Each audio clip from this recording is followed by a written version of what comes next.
One of the several ways that we experience Jesus. And the name I gave it was the head method. And the Bible provides us with an example through the Apostle Thomas, doubting Thomas to some of us.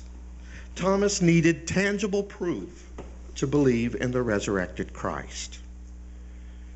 A contemporary example of people who experience Jesus with their intellect are those who make up what's known as the Jesus Seminar, a group of about 150 Bible scholars who have attempted to reconstruct the life of the historical Jesus.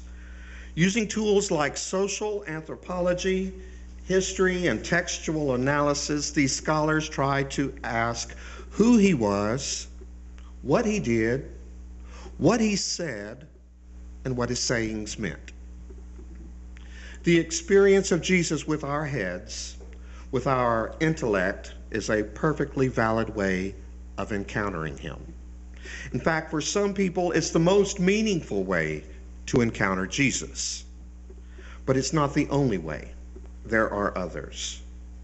And this morning's scripture reading, found in the 21st chapter of the Gospel of John, give us two more ways.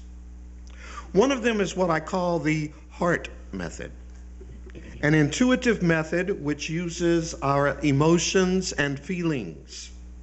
And I believe the apostle known within John's gospel as the disciple whom Jesus loved experienced Jesus with his heart. Now, there's a lot of debate about who that disciple may have actually been.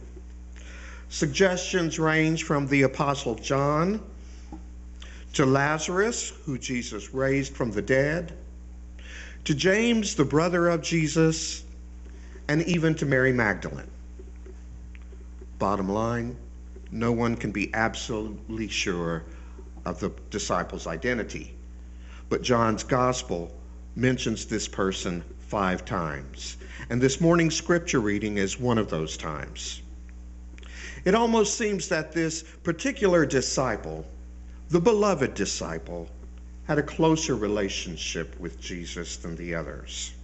He or she knew Jesus better than the others knew him. And it seems to be at an emotional level. I imagine it to be like the intuitive bond that we find between best friends, between identical twins, or between longtime lovers. The relationship between Jesus and this beloved disciple was one that went beyond spoken words. You know what I'm talking about. You've probably seen elderly couples who've been together for so long that one of them never gets to speak in a complete sentence because the other always manages to finish the sentence. They know exactly what the other is thinking, and spoken language is almost unnecessary. One of them could identify the other in a crowd, not because of the sound of their voice or their height or hair color, but rather because of some subtle thing that they have grown accustomed to, their laughter, the way they carry themselves when they walk, or some unique facial tic. These are people who have just been together for so long, they know everything about the other. And you can't imagine one without the other. Some might describe them as soulmates.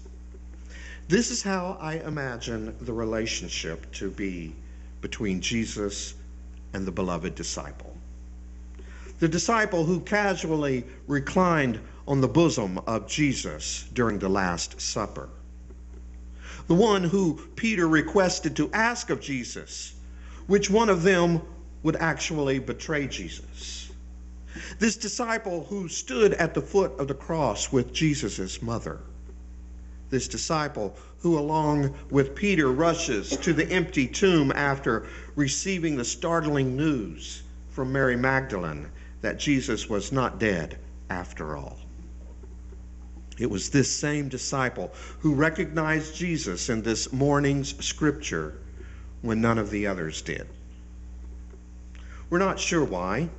But we know that when he leaned over in the boat and told Peter who it was on the beach in the early morning mist, Peter didn't need to be told twice. Peter trusted this beloved disciple's judgment and hurriedly put on some clothes and jumped into the water in order to embrace Jesus, their Lord. There are those among us who have a relationship with Jesus much like that of the beloved disciples. They spend a lot of time with him. Their connection seems to be more intimate than the connection of other people. It's not a connection that comes from Bible knowledge, but rather one that comes with a long time intimacy with Jesus. These people experience Jesus with their hearts. It's not a better way than those who experience him with their intellect. It's just different. Typically, they spend more time in prayer and meditation than in studying the Bible. When they seek the will of God, they know intuitively what God's will is.